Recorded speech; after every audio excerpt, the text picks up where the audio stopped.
غلطی ماننے اور گناہ چھوڑنے میں کبھی دیر مت کرو، کیونکہ سفر جتنا طویل ہوتا جائے گا واپسی اتنی ہی دشوار ہوگی۔ اپنی آواز کے بجائے اپنے دلائل کو بلند کیجیے، کیونکہ پھول ہمیشہ بادلوں کے گرجنے سے نہیں برسنے سوکھتے ہیں۔ جو کامیابی آپ حاصل کرنا چاہتے ہیں وہ آپ کو تبھی ملے گی جب آپ سوچنے کے علاوہ اس کو حاصل کرنے کی کوشش بھی کریں گے۔ مجھے لوگوں سے کسی چیز کی توقع نہیں ہے، کیونکہ عزت، نام اور شہرت سب اللہ تعالیٰ دیتا ہے۔ ہار اور جیت تو اپنے اندر ہوتی ہے، مان جاؤ تو ہار ہے اور ٹھان لو تو جیت ہے۔ اپنے دن کا آغاز صدقہ دینے سے شروع کرو، اس دن تمہاری کوئی دعا رد نہیں ہوگی، اور اچھی بات بتانا بھی صدقہ ہے۔ جذبات وہاں ظاہر کرنا چاہیے جہاں ان کی قدر ہو، ورنہ آنکھوں سے گرا آنسو بھی لوگوں کو پانی ہی لگتا ہے۔ وہ لوگ کبھی جیت نہیں سکتے جو دوسروں کو ہرانے کا سوچتے ہیں۔ ہارنا تب ضروری ہوتا ہے جب لڑائی اپنوں سے ہو، اور جیتنا تب ضروری ہوتا ہے جب لڑائی اپنے آپ سے ہو۔ اگر آپ کا رب آپ سے ناراض ہو اور استغفار سے بھی کام نہ بنے تو اس کی مخلوق کو خوش کرنے کی کوشش کریں۔ ہم اپنی زندگی کی ہر نئی صبح دیکھنے کے لیے بھی اپنے رب کی مرضی کے محتاج ہیں۔ بے شک وہ جسے چاہتا ہے مہلت دیتا ہے جینے کی اور توبہ کرنے کی۔ بے شک وقت ہمیشہ ایک سا نہیں رہتا، ہر چیز اپنی رعنائی کھو ہی دیتی ہے۔ اگر اللہ آپ سے انتظار کروا رہا ہے تو اس سے زیادہ حاصل کرنے کے لیے تیار ہو جائیں جتنا آپ نے مانگا تھا۔ اچھے دوست وہی ہوتے ہیں جو ایک دوسرے کو گمراہی سے بچائیں۔ رسول اللہ صلی اللہ علیہ وآلہ وسلم نے ارشاد فرمایا، میاں بیوی کو جدا کرنا سب سے پسندیدہ فعل ہے۔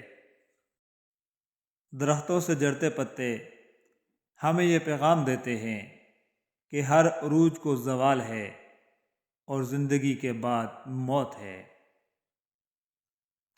حرام شے کو چھوڑ دینا ہجرت ہے، اور اپنے نفس کو اس بات کے لیے تیار کرنا اور مجبور کرنا کہ وہ حرام کو چھوڑ دے، یہ جہاد ہے۔ حضرت ابن عمر رضی اللہ تعالیٰ عنہ سے روایت ہے، حضور نبی کریم صلی اللہ علیہ وآلہ وسلم نے فرمایا، تمام حلال چیزوں میں اللہ تعالیٰ کے نزدیک سب سے ناپسندیدہ چیز طلاق ہے۔ اس بات پر بھی اللہ کو شکر ادا کیجیے کہ وہ ہماری بعض دعائیں قبول نہیں کرتا، کیونکہ ہمیں نہ معلوم کہ ہمارے لیے کیا بہتر ہے۔ ہم ناقص علم و فہم کے ساتھ مانگتے ہیں اور وہ کامل علم و حکمت سے عطا کرتا ہے۔ بعض اوقات رشتوں کو بھی زندہ رہنے کے لیے غذا کی ضرورت ہوتی ہے، اور رشتوں کی غذا میں پیار، احساس، عزت و احترام، خلوص و محبت اور آزادی اظہار جیسے عوامل سر فہرست ہوتے ہیں۔ آپ صرف احساس و خیال کرنے والے احباب ڈھونڈیے، استعمال کرنے والے آپ کو خود ہی ڈھونڈ لیں گے۔ اس خدا سے ڈرتے رہو جس کی صفت یہ ہے کہ اگر تم بات کرو تو وہ سنتا ہے، اگر دل میں رکھو تو وہ جانتا ہے۔ جانتے ہو اللہ مخلص دلوں کو نوازتا ہے، وقت تو لگتا ہے لیکن عطا کمال کا کرتا ہے۔ تیری جنت میں کس طرح پہنچیں، راہ میں پڑتا ہے پلے صراط کوئی۔ اللہ پاک نے دیا ہے تو شکر کرتے ہوئے اچھا پہنو اور اچھا کھاؤ، دکھاوے کے غریب نہ بنو۔ مردانگی ایک فن ہے جو سارے مردوں کو نہیں آتا۔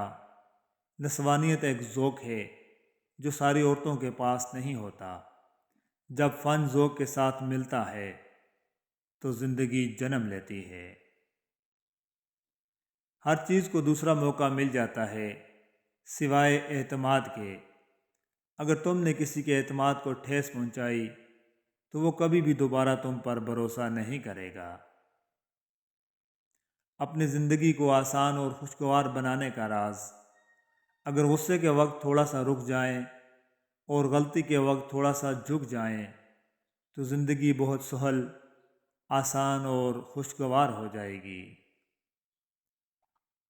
یقین کیجئے کہ آپ کی زندگی بھی بہت خوبصورت ہے اگر آپ صرف اپنی زندگی پر غور کریں۔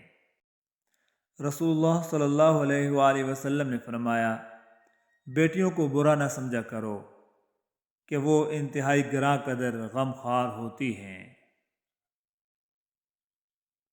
اپنی جس زندگی سے آپ ناخوش ہیں، لاکھوں لوگ ایسے بھی ہیں جو ایسی زندگی کے لیے ترس رہے ہیں۔ اس لیے ہر حال میں اللہ کا شکر ادا کیجیے۔ الحمدللہ رب العالمین۔ ہم اچھا ہونے اور اچھا بننے کے باوجود بھی کسی نہ کسی انسان کی نظر میں ہمیشہ برے ہی رہتے ہیں۔ اس مٹ جانے والی دنیا کے پیچھے اپنے اللہ کو ناراض مت کرو، اس کی عزت بھی دھوکہ، اس کی ذلت بھی دھوکہ۔ اللہ پاک ہمارے اعمال و معمولات کی اصلاح فرما، جھوٹ، غیبت، تنقید، دل آزاری، حق تلفی، منافقت اور تکبر سے بچا کر آخرت کی فکر نصیب فرما، بیماروں کو شفا عطا فرما اور ہمارے تمام مرحومین کی مغفرت فرما، آمین یا رب العالمین۔ جن کے تصور سے ہی آپ کے چہرے پر مسکراہٹ آ جائے، ایسے لوگ آپ کی زندگی میں بہت ہی خاص مقام رکھتے ہیں۔ ہار اور جیت کھیل کا حصہ ہیں، لیکن بہت زیادہ خود اعتمادی بھی ہار کا سبب بن سکتی ہے۔ اگر دوسروں کو گرانے میں آپ کو جیت لگے تو سمجھ لیں کہ آپ ایک خود گرے ہوئے انسان ہیں۔ فجر کے وقت کچھ لوگ تکیے پر سر رکھ کر سوتے ہیں اور کچھ لوگ مصلے پر سر رکھ کر روتے ہیں۔ سونے والے خوبصورت خواب دیکھتے ہیں اور رونے والے خوبصورت تقدیر پا لیتے ہیں۔ ہم جیت سکتے تھے پوری دنیا سے اگر تیرا ہاتھ میرے ہاتھ میں ہوتا۔